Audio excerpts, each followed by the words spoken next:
Today's gangster profile: the gangs of Lawrence, Massachusetts.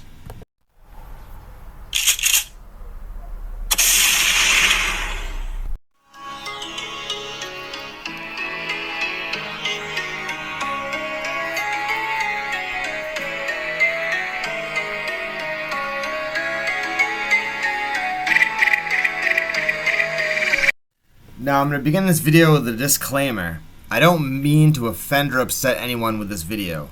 Talking about gangs can be a little tricky. Most of the stuff I'm discussing is just personal experience and stuff that you can read about on the internet. I'm just shocked that there's nothing on YouTube about this stuff, so I'm making videos on it because I think it's a story worth telling. So hopefully this doesn't upset anyone. Without further ado, let's get into the gangs of Lawrence, Mass.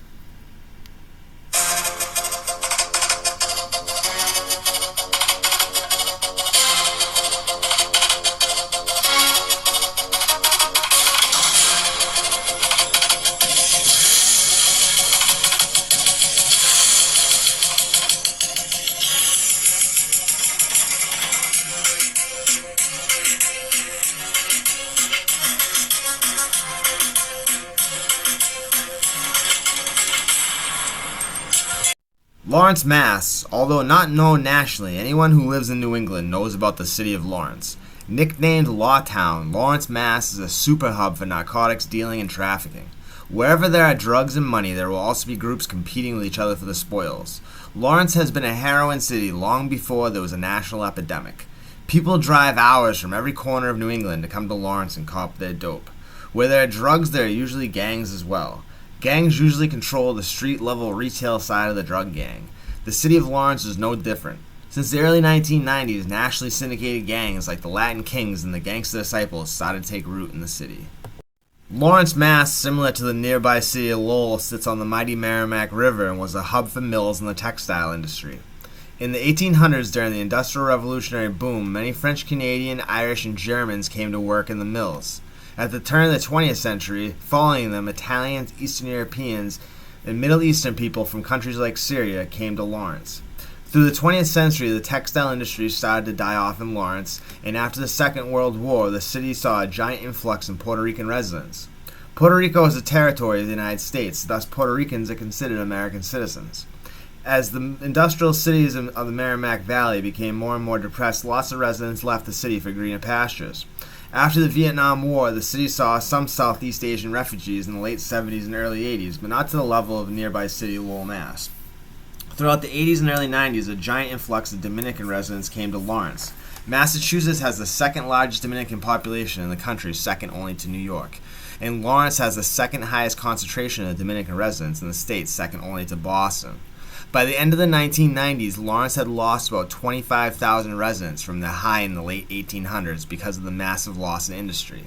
Also, by the end of the 1990s, Lawrence's population was 80% Latino, making it a thoroughly Hispanic community. Unfortunately, besides being a beautiful old mill city with a vibrant Latino culture, Lawrence has developed a nasty reputation for drugs, prostitution, and gang violence. Basically, these are all symptoms of a bigger ill, but our leaders would rather distract all of us lower classes with these symptoms rather than treating the root cause. Anyhow, Lawrence is split into two by the Merrimack River. There's North Lawrence and South Lawrence. Both North and South Lawrence have notorious areas. The main thoroughfare at Broadway, which runs through the whole city, is a hotbed for illegal activity. Drug-addicted prostitutes walk up and down Broadway at night looking for potential customers. The McDonald's on Broadway near the methadone clinic has been a notorious area to cop drugs for decades. Unfortunately, people drive from all over the northern part of New England to come get their drugs in Lawrence. Lawrence is right over the border from New Hampshire. Lawrence police officers see thousands of cars with New Hampshire, Vermont, and Maine license plates coming into their city daily to cop drugs. There is very little that they can do to stop the tide. A lot of people come to Lawrence to get high and they get stuck and end up living on the streets. There's a huge homeless population in Lawrence that live under bridges and in abandoned buildings. Donald Trump even named Lawrence in a speech when he became president and was addressing the opiate epidemic in the United States. A lot of Hispanic people that came to Lawrence used to live in New York City, specifically the Bronx borough. Others that didn't live there have relatives and know people that do live there. The two cities are very connected. Back in the late 90s, you'd be more apt to see people wearing Yankees hats than Red Sox hats in Lawrence. In the 90s, nationally syndicated gangs were migrating all over the country. A combination of the crack epidemic, gangster rap, and movies about gang culture made gangs incredibly enticing to young inner-city youths. Lawrence was no different. I can't find any information on how and where these gangs first started in Lawrence, but sometime in the early 90s, sets of the Latin Kings and the Latin Gangsta Disciples were started in Lawrence. If you have any first-hand knowledge about this, please hit up the comments. I'd like to do further episodes on the subject. The Kings and the GDs are natural rivals all the way back to their creation on the Chicago streets. The Gangsta Disciples were part of the folk nation, and they represent with a six-pointed star, or the Jewish Star of David. They also use a pitchfork as a symbol and make a fork with their fingers as a gang sign. The Latin Kings, on the other hand, were members of the People's Nation, represented with a five-pointed star. The Latin Kings' colors are black and gold, and the crown is their sign. Members make various versions of crowns with their hands as gang signs. In 2001, I was an 18-year-old in the Essex County House of Corrections in Milton, Mass. I had absolutely no personal experience with street gangs. There was no YouTube. The History Channel show Gangland hadn't even come out yet. So my entrance into Milton Jail was my first introduction to such gangs. New Man back then was the top tier of 120A, and the bottom tier was Seg, or the Hole. They used to make new inmates stay in there for 23-hour lockup for about 2 weeks to let them dry out and classify before entering general population. Due to massive overcrowding or whatever else, they stopped doing that a while back. But I remember all day and night the guys downstairs in the Hole would yell out the windows at their rivals. All you could hear was, "King Killer! G Killer! Folk Killer!" I, of course, was scared shitless, but luckily I had an older Puerto Rican cellie that after shitting, throwing up, and crying for 5 days was pretty much done with his heroin kick and schooled me on the politics. He told me that was gang shit, it had nothing to do with me. If I didn't mess around with the gangs and minded my own business, I'd be alright. He also told me that we were cool in that cell together, but as soon as we went out to general population, I'd have to hang out with the whites. My head was spinning, but I was grateful for the knowledge. Back then, the Latin Kings and the Latin Gangsta Disciples were the two biggest street gangs in the jail. The actual jail back then, though, was controlled by a Puerto Rican prison gang called the Iñetas. Back then in Milton Jail, the Latin Gangsta Disciples and Latin Kings didn't have flags or specific clothing to differentiate, so they would wear the rosary beads that they could get from the jail chaplain. The Latin Gangsta Disciples wore black rosaries while the Latin Kings wore white rosaries. Once sentenced, I ended up in 80 lower in an 8-man room, of which were 5 LGDs from Lawrence. My bunkie was a dude named Flacco, and across from us was a short, dark-skinned Puerto Rican nicknamed Tyson. I got close with these two guys, as well as the head Latin King on the block, Hurricane of Lawrence. The older white guys didn't appreciate it, but I got along with these guys and preferred their company compared to 50-year-old white dudes. At 18, I didn't understand the politics of how things worked. After a near race riot between the whites and Latinos over a shower stall, I became much more aware. I loved listening to the stories of the Lawrence streets, the dope fiends, the hookers, the gangbangers. Growing up in a quiet town before the internet, the streets of Lawrence were a completely different world. They taught me all the gang signs, but told me never to do them out on the floor.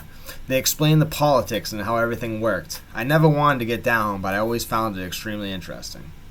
The demand for heroin began to rise in the late 90s and early 2000s. More and more traffic came through the city of Lawrence. Latin Gangsta Disciples and Latin Kings were heavily involved in street-level dealing. Back then on the street, heroin was sold in bundles, which were 10 glassine bags of heroin together, usually with a band or a twist around it. The gangs would stamp their bags with the name brand so customers could try to get the same kind again if they enjoyed the high. Things like TNTs, Skull and Crossbones, Scorpions, Lightning, KO, and various other things would be stamped on the bags to try to attract customers.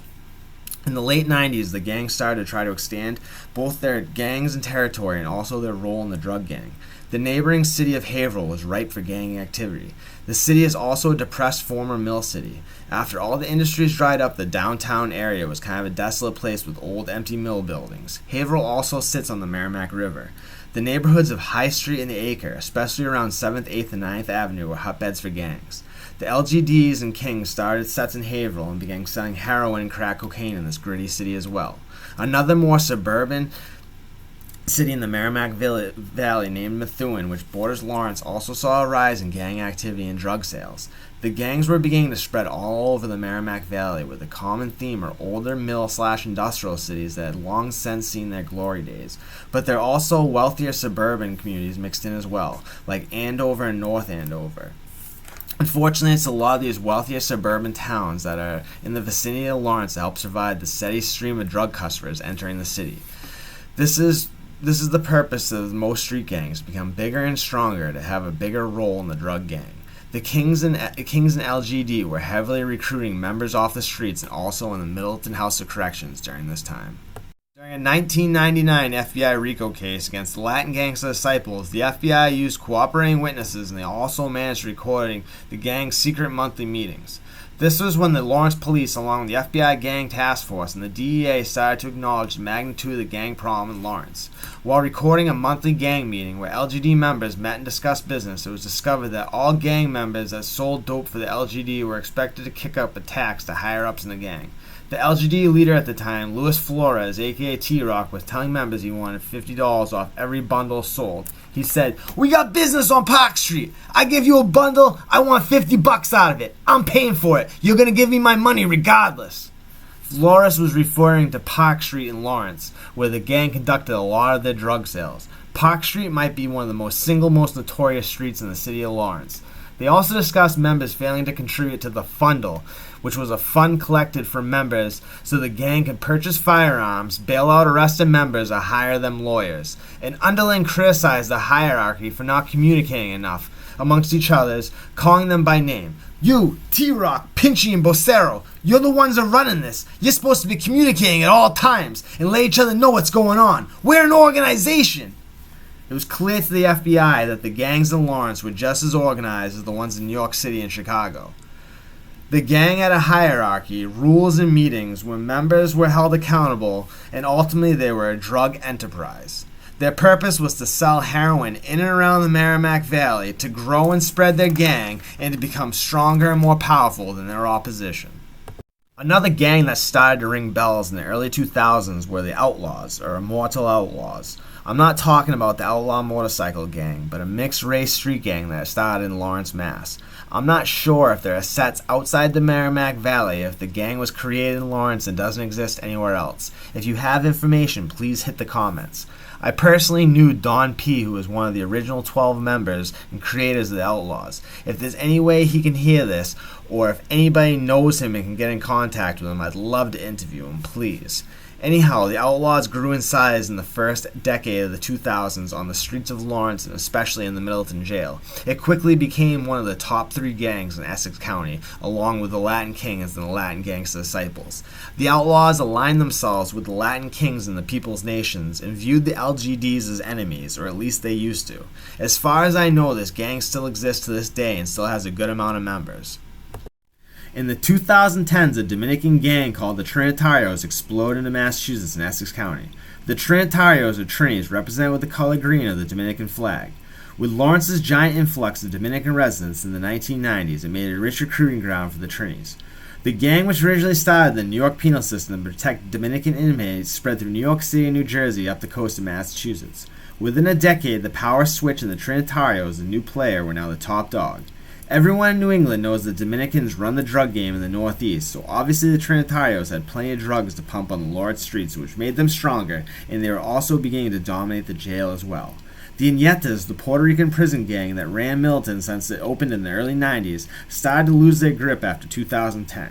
The changing demographics of Essex County favored the Dominicans over the Puerto Ricans. After a few years of the Trinitarios lording over Middleton jail, in 2017 the GDs and the C-Dubs, aka the Crazy White Boys, the white jail gang in Middleton, joined forces and launched open warfare against the Trinitarios. All over the entire camp, every block, C-Dubs and GDs attacked Trinitarios. In vicious fashion, they tipped the power balance and sent the Trinitarios into hiding. A CO at Middleton said it wasn't a good time to be a Trinitario. Stuff I'm talking about is like 25 years old, so it's probably completely different now. Please update me in the comments. Again, I hope I didn't offend or upset anyone with this video. It's just that there's nothing out there on the internet, and I thought this was a story worth telling. I wish good things for the city of Lawrence, but they have a large shadow to get out from under. I hope to go into more detail in videos about the Merrimack Valley gangs in the future. Please contact me if you have info. There's very little on the internet. I hope you enjoyed this video. If you did, slap that old like button. If you haven't subscribed, jump on the bus. Welcome to my new subscribers. Old and new, I'm grateful for all you guys who continually watch my videos, comment, and enjoy them. It makes it all worthwhile for me. Leave a comment, make a request, but most of all, take care of yourselves and have a great day.